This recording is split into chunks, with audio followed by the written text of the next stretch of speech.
So, hello everybody. Um, having after quite some time, we're having going back to our lives with jugglers around the world, and we have an incredible guest today. Rather, let me get my act together a second. How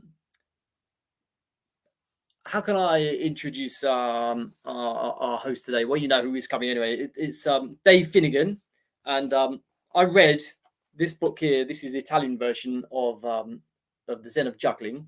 I read this 28 years ago or something. It came out 30 years ago, and the book just it put together all sorts of things that I'd already sort of thought about juggling as being a tool for passion and personal growth and just feeling good about myself and about my life. And when I read this book, I was like, wow, where is this? Where can you find these retreats? And then because the book goes, I would say, and I will ask Dave to talk about it a little bit more. The book goes on takes students from around the world onto a retreat, and they go there to learn about the juggling, and they come out learning a lot more about life, which interacts with the juggling as well. And I was so inspired that I thought I couldn't find anybody who was teaching this. So I put it up on myself to learn all sorts of different things to be able to teach these kind of workshops. And that's what I did for many years. And I will probably start up again next year because I love this work. So anyway, without further ado, let's call Dave onto the stage with us. Well, hi there. Hello, Dave. So thank you so much for coming. My pleasure. How are you? How are you? I'm fine. I'm happy to be seen. Okay, good. You're in the juggling world. Let's say you have brought so much to the community, and it's hard even to know where to begin. I think perhaps you should go and what I found also quite interesting is a similar experience to mine as I was at university when I learned to juggle. I think you're doing your PhD, but anyway, the same sort of academic background, and it was like, wow, I had this incredible flash that anything was possible if you put energy into it, and it really blew my mind, juggling. So perhaps we could start with your first perhaps if you like, just share a little bit of your story, your first how you first started with juggling, and how you went on to teach so many people. With your Dr. Mr. Confidence and Professor Confidence. Yeah, so I hand it over to you. Yeah, well, it all started when a friend of mine, John Ross, who was an esteemed colleague in my previous career. I was a demographer. I was working in family planning programs in East Asia. I was in Korea, Taiwan, Philippines, Thailand, Indonesia, helping families to learn how to have only 2 kids, space them well, get them a good education, and have a good future. And to eliminate son preference, to make girls just as worthy as boys. So that was my vision for 10 years. I worked in those countries, going country to country as a consultant, helping the governments to put together the national programs, which were all voluntary. This is not like China. This was all voluntary, where families decided to have small family size and to educate their kids well and to obliterate this idea that boys are more important than girls. So we did that, and I was very happy with that. I was in my doctoral program at the University of Washington when my colleague John Ross came to visit, and John juggled for my son Davey. And I said, John, can you teach me how to do that? And he said, well, I don't know how to teach it. He said, I learned it when I was picking apples, and everybody knew how to do it. So I just watched for a while, and I picked it up and I did it. So that wasn't enough. I needed to really learn how to do it. So I was walking across campus at the University of Washington, and I saw a guy juggling, and he was busking, which is panhandling with a purpose. Right. And Yes. he had his juggling equipment out. And he was going to town, and I said, "Can you teach me how to do that?" And he said, "No, I can't." I said, "Why not?" He said, "Well, because I'm not allowed to." I said, "What do you mean not allowed to?" He said, "Well, I was taught by a magician, and he made me promise that I would never teach anybody how to do it." And I went, "What?" That's crazy. So I watched him for a while, and I saw that what he was doing is making infinity signs over and over again in the air. And I said, "Well, I see what you're doing. You're just making infinity signs, and then you're putting additional objects on that infinity sign pathway, and that's juggling." And he said, "Don't tell anybody." And I said, "No, I'm going to tell everybody." So I started work on the first book, and the first book was The Joy of Juggling. Yes. Joy of Juggling is only 120 pages, and it starts out with me juggling scarves. Well, the reason I'm juggling scarves is because once I learned how to juggle, I realized that if anybody was going to learn it, if they didn't have absolutely great coordination, you better start them in slow motion. So I developed scarf juggling so that everybody could learn, and started going around to schools and teaching scarf juggling. And the kids loved it right away. And even the teachers could do it. So that became a little mini career. And I went from school to school all over the country with Juggling for Success. I went to over 2,000 schools, Yes. spent the entire day. And the secret to the program was the flow of the day. We'd start with a teachers' meeting in the morning. All the teachers would learn to juggle. Then I'd take the kids a grade level at a time in the cafeteria or the gym, and I'd teach them all how to juggle. And then we'd hold family night in the evening. And at family night, the parents would learn to juggle. So by the time we were finished, not only did the kids know how, but so did the teachers and so did the parents. And I did that for 30 years. Wow. Did you get called back to the same schools? Oh, many times. Right. Yeah. Yeah, I had a route around the country from Seattle to San Diego, then along the I-10 corridor to Florida, and then north to New England, and then back out to Seattle. And I'd follow that route every year. My family went with me. We lived in a big motorhome, one of those big 40-foot motorhomes, towing a 15-passenger stretch van behind us, so that we were 65 feet from bumper to bumper, illegal in most states. And we did that for a long time. Had a great time doing it. The kids grew up on the road, and it was great for them. So yeah. Brilliant. So let's go into the Zen of Juggling then. So I'm quite interested to hear like your story about how did you start to brew this idea of this story to put Zen together with juggling? Like, what were your thoughts behind it? Well, let's see. I guess it started when I was living in Taiwan.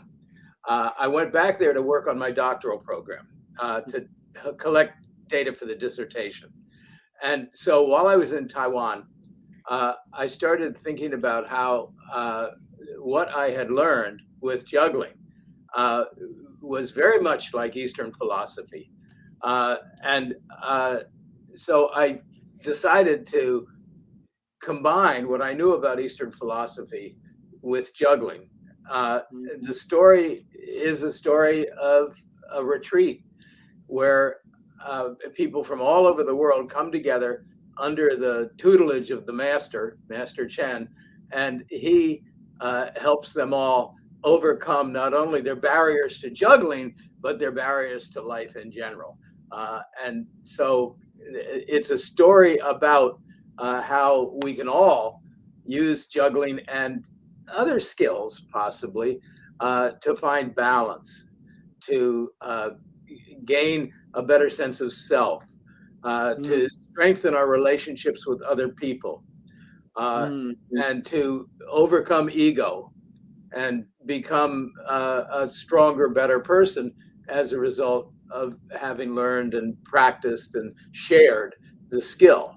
So the key to this whole thing is that this is all about how we can help each other to get better in the world and how that helps the world. And what, so that was in your imagination, what do you think was the driving force for the participants to attend that retreat? What do you think they were after? Well, here's the interesting thing. People have said to me, "Where is that? I want to go." I had a girl named Barbara who came from Germany who came to my house in Seattle, Washington, and said, "I want to go to the retreat. Come on, you can tell me, where is it? Where is it?" Well, I think there's just a hunger inside all of us to find a place where we can go in order to find ourselves. And the journey is really not out there. The journey is really in here. And so basically the idea was to model that. And so the book is designed to show you how if you will just please wake up and pay attention, everything you need is right here. So that's what the book is about. And I assembled in my mind a crew of people who I could imagine, who came along and joined. Now, people have thought that that's a real retreat that actually happened somewhere in Taiwan, and it would be wonderful if it had, but no, it was because at the time I was in my doctoral program in Taiwan, and I took a train ride at least once a week from Taipei to Taichung and back to, no, I lived in Taichung to Taipei, back to Taichung. And when I did that, I'm sitting on a train. This is before the internet. I'm sitting on a train, and all I've got is my brain and yellow tablets. So I would start writing, and every time I got on the train, I couldn't wait to write some more about this imaginary place I had created.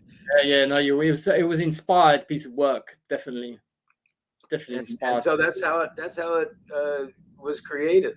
And then later on, when I was working on the Complete Juggler, did that come after the Zen of Juggling? That's the Complete 575-page book that came after the Joy of Juggling.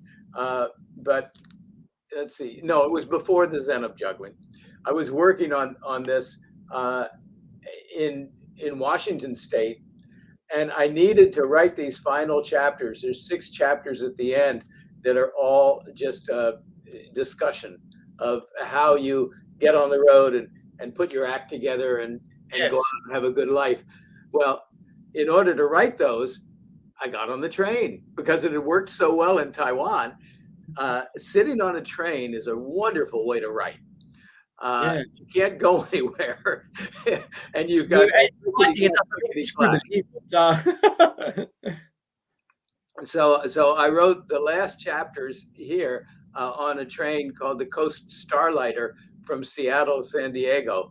I took the train all the way down, and I took the train all the way back. It was 2 days each way. I told the Pullman porter or conductor, whoever was in the car, I said, "Don't let me out of my room. If you see me wandering around the train, tell me to go back to my room." And I finished the book. So I love trains because they give you that serene feeling, and there's that background noise and the sense of movement. It's a wonderful place to write. Yeah, wow.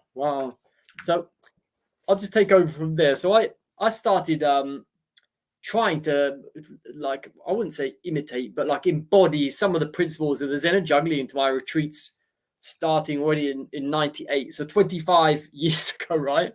And with all that I learned there, and I could really see some incredible changes with people, and just spending a week with focused training, doing creativity work, and cooking for each other. That was a big part of the retreats. Is this communal cooking for people? People don't think it's important, but it actually it's a way of loving the other participants and giving yourself to other people. This anyway. So then I started.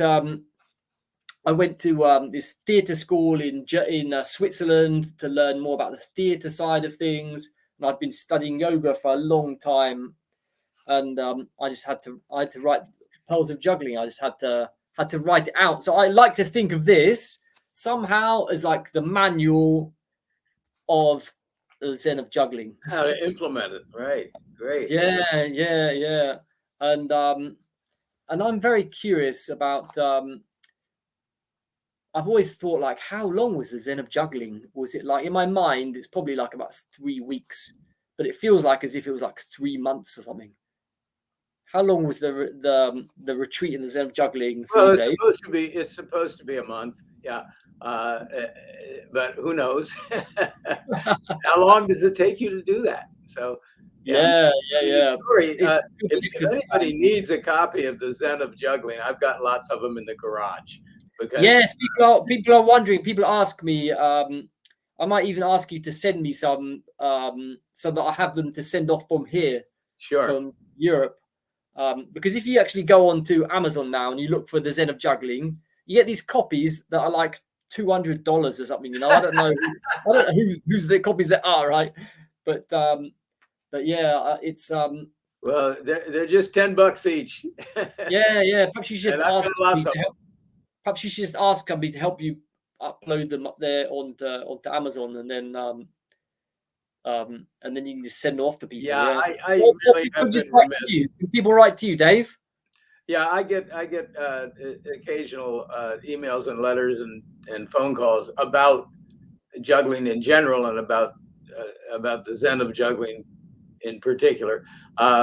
People wanting to know more and have more information or possibly get a copy. I've got plenty of them in a couple of boxes in the garage, but I hadn't bothered to put them up on the internet because back when I stopped doing juggling, the internet was just a baby. Yes.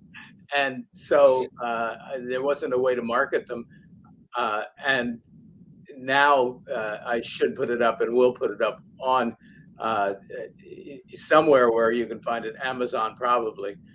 Yeah, it's already up there. You just have to say, I've got copies as well. That's all you have to say, basically. Yeah. And I should have my own little store on Amazon where I can sell things like that. So yeah, ask for some help to do that. But it's really a book that jugglers would do good to read, you know, because this is my thought on jugglers, right? We juggle and we start to see that the whole idea of doing something for the pure joy of doing something is, for me, a radical act already, where we can't do something just for the pure joy of something. It always has to be for a second end. And when we dive into the pure joy of doing something, then we start to become a little bit marginalized and sort of get to one side of society somehow, because we see it as being a bit crazy, you know. And I think like the Zen of Juggling can help us feel a bit more ease in this role of jugglers are a bit like black sheep. I always think, you know. What are your thoughts about this, Dave? Well, I think you're right that juggling is in many ways, or was in many ways, what sitting with your phone and doing this is today. A distraction to a lot of people. People don't have anything to do. They don't know what to do, so they pull this thing out and they start doing something with it. That's just fidgeting. You're not doing much in terms of your manual dexterity. With juggling, you're moving the big muscles that are close to your head and close to your heart. You're getting full range of motion. You're dropping and picking up. In other words, you're making mistakes and correcting the mistakes. So it's really a model for life. And when digital media came along, juggling took a hit. When I was going around to schools teaching juggling, every kid wanted to know how to juggle. And they were eager, and they'd jump up and grab the stuff, and they paid attention, and we went step by step, and they learned how to do it. Well, I think during that transitional period around the beginning of the century, the change in people's minds was, oh, we don't want to do that gross motor stuff. We want to get online and do this. And so now we have to help them to understand that gross motor is really important, that those big movements and learning step by step, and that a drop is a sign of progress. And you learn everything step by step. Those are the sorts of things you learn out of juggling. It gives you life lessons. It teaches you that no mistake is fatal, that you just pick it up and try again, and that you learn to juggle drop by drop. So those are the things that juggling taught me that I think could come back into the culture if we would reinvigorate juggling as a skill that everybody can learn. Yes, I agree. As a grassroots skill, not as an Olympic sport necessarily. That takes it to another thing, right? But just something that everybody does and hangs out with, and I totally agree with you. Yeah, I think that's an important part of juggling, is the interactive part, where you and a partner start throwing things back and forth to each other in a pattern, and learning those patterns, and then jamming with those patterns. In other words, it's like jazz music. There's no right way.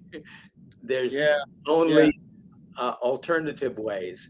And so you see some of the stuff that's happening today in flow, which is kind of going beyond juggling into movement. And so you take flow and you take juggling and put them together, and then all sorts of things happen. And different parts of the country, different parts of the world are getting involved and using different props. We used to call our juggling equipment our props.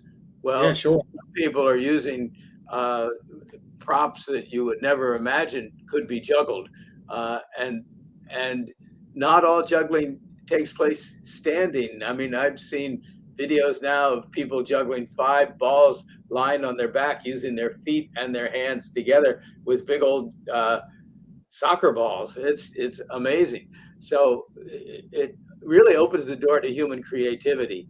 When we first learned to juggle, we learned 3 basic patterns. We learned the cascade that goes under, the reverse cascade that goes over, and columns that go straight up and down. That's just the beginning. That's kind of like, okay, now you have the keys to the kingdom. Now, have fun.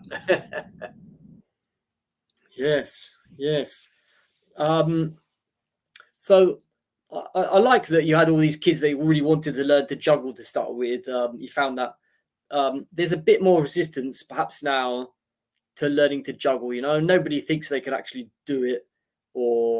So how do you see this? How can we bridge this this gap between not being able to and being able to? I think that's a big challenge. Well, I'm remiss in that in my many years of going around from school to school and getting teachers, kids, and parents excited about juggling, I didn't focus on where the teachers get taught. So I taught a lot of physical education teachers how to teach juggling, and they went and taught their kids to do it. Well, they've all grown up and gone away now. They've gotten older, they've retired, they're not teaching anymore. They didn't necessarily teach their proteges in physical education how to teach it. So it's not part of the physical education curriculum. And that is where I would, if I were to rewind the clock and go back, I would focus on teaching the physical education teachers how to teach juggling. So that it became part of the curriculum, and so that every kid, no matter where they are, would get the basics, and then it would spring back to life. But since we didn't do that, and since my cohort of proteges in the physical education world are all aging out of the system, we don't see PE teachers teaching juggling the way they did. So that's, in this country at least, where it could make a big restart. And that is if we would go around and teach the PE teachers, in other words, go to the schools that teach physical education at the college level and get them on board. And then that would bring it back. Because once you learn to juggle, it opens the door to all sorts of other skills, because you're learning step by step. You're breaking it down in tiny little steps and building it up again step by step. You can't plunge in and just do it. You have to learn it step by step. And that's one of the things that it's a good thing to learn. It's a good way to learn, so that then you take everything that way. Everything is bite-sized, and everything is cumulative, like juggling. When you start with one object, then you add a second, then you add a third. You can even add a fourth and a fifth and use the same pattern, sixth, seventh. And that's what people strive for, is growing and going forward and getting better. And juggling is a great model for that. Wow. Wow. We said lots of things now, Dave. Let's. Oh, I've got to thank you as well for writing. I say to the people that I really wanted Dave to write the preface to Pearls of Juggling, just because it felt like so aligned with the Zen of Juggling, and I just want to say thank you for writing such a lovely preface to Pearls of Juggling, Dave. Like, really, when I read it, when it arrived, I was moved to tears. It was just so beautiful. Yeah. Well, I think juggling is not only an art form. I think it's also a foundational skill that every kid can learn, and that will teach them a lot about everything. Teaches them about failure, because you're going to drop a lot, and the more you practice, the more you fail, and the more you fail, the better you are. So I think that's one of the things that juggling teaches you, is that we all learn drop by drop. Yes, wonderful. Is there anything else you'd like to add, Dave? Well, I'd like to tell you what I'm doing next. Yes, please. What I'm doing now is Green Actioneers, and Green Actioneers is a book for the whole family that was created basically during the COVID pause. And what it does is it takes all of the things that we could or should be doing in order to be good green citizens and be good to the planet, and it explains them. Now it's in English and it's in Spanish. It's a story about three families, an inner city family, a suburban family, and a rural family, and their kids. And their kids all go to Watson Elementary. It's Elementary Watson. And they are all going green, and they're doing all the things that you could do in order to save energy, save water, save money, and have a clean green future. So it's 100 different actions that people can take in order to be good to the planet. And the idea is that every school would then have a Green Actioneers program in the school. So it's very much like Juggling for Success.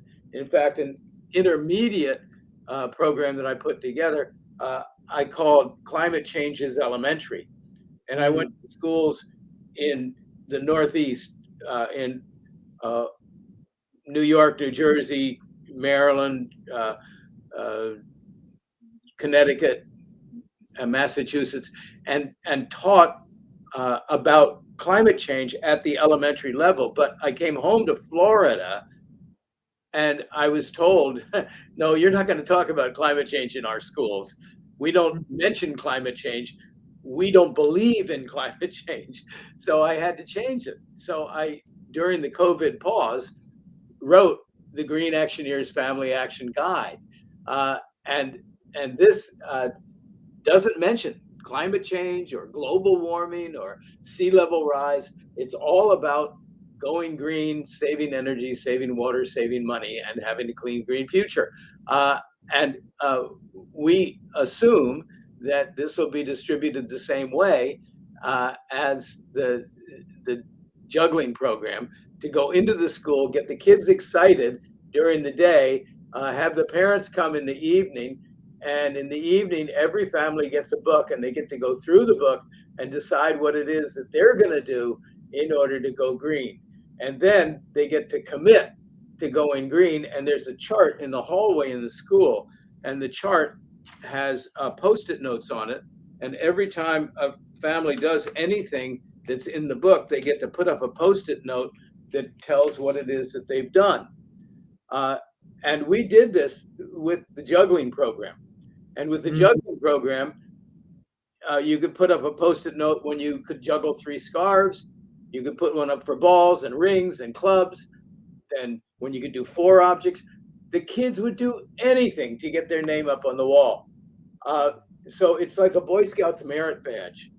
And everybody's going to want to be up on the wall and get their family up there as many times as possible. So the idea is to hold family night, distribute the books, and get families to start putting their names up on the wall. The wall is called Our Green Actions. We call it the Wall of Fame. And then everybody can put their name up there as many times as they do actions that are in the book. And there are over 100 actions in the book.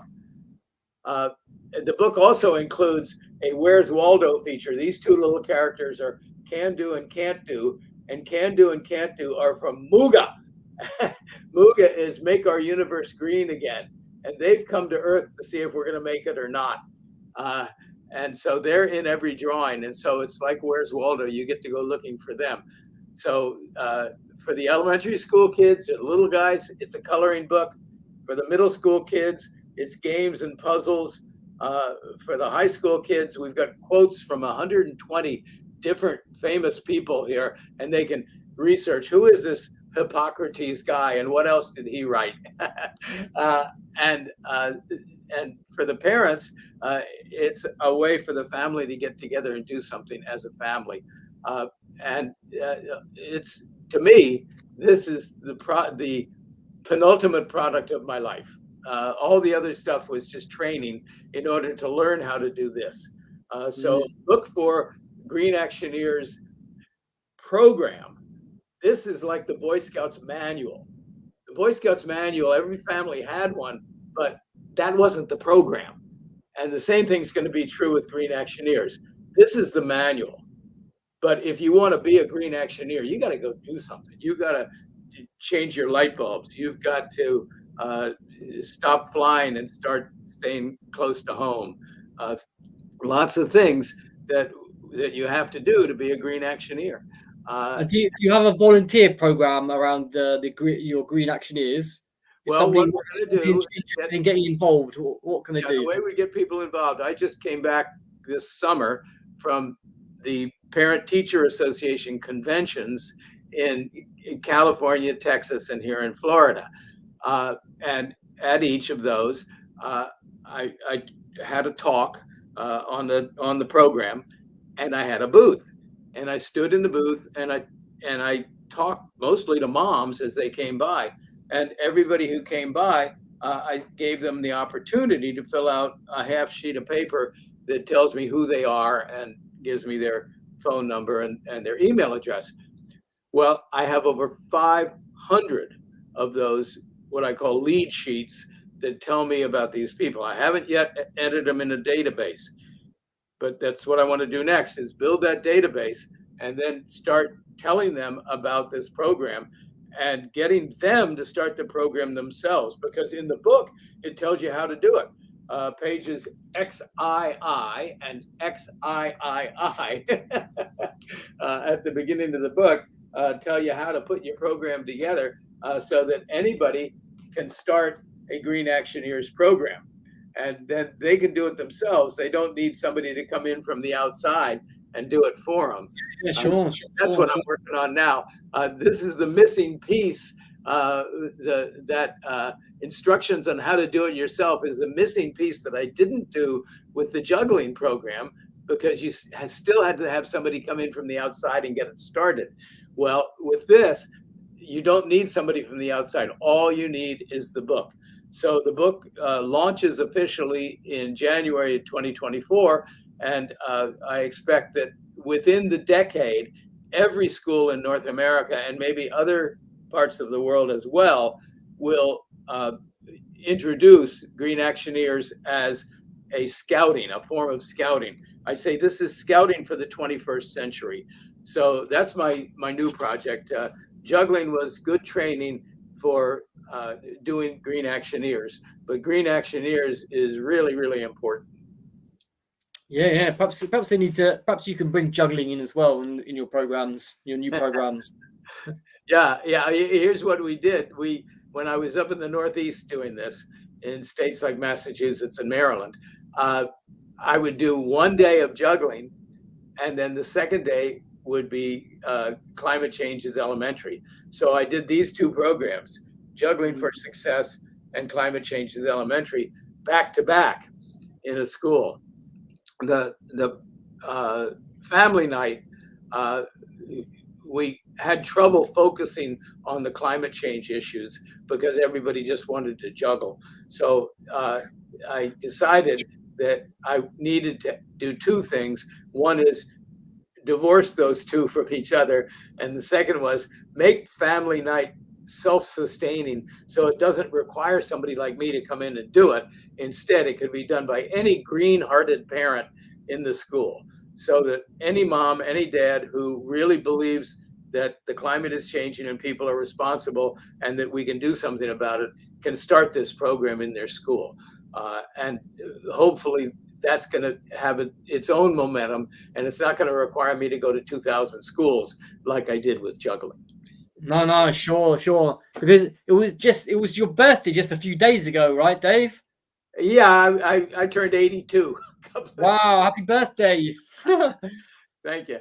82, amazing. Yeah, so I've got about a decade of treadwear left in me, and so I really want to get this thing going. I think it's important. Everything I've done has aimed at this. Where do you get your energy from, Dave? This is like the last question for you today. Where Say that again. Was that a question? Yeah, where do you get your energy and your enthusiasm and your drive? I'm just an eternal optimist. I'm the little kid. The teacher would say, "Can't you sit still?" And I go, "No." Can I go out and dust the erasers? I'd love to do that. Please, let me dust the erasers. Always been a physically active learner. Brilliant.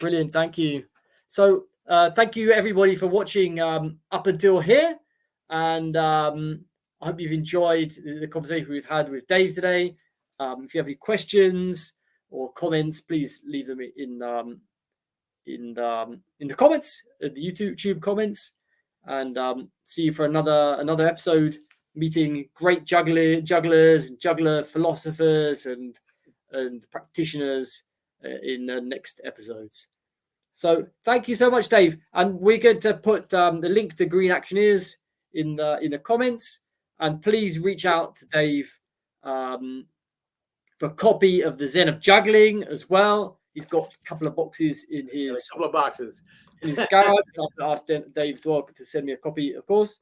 And I'll leave you all with there's a little plug of my new book, which is Meeting Life. This is when I left the UK in 1996 when I was 21, and I left for 2 weeks for a juggling convention, and I came back after 4 months. That experience of traveling around, street performing, just opened my heart and mind, and yeah. So Dave, thank you everybody for watching, and see you again. Bye everybody.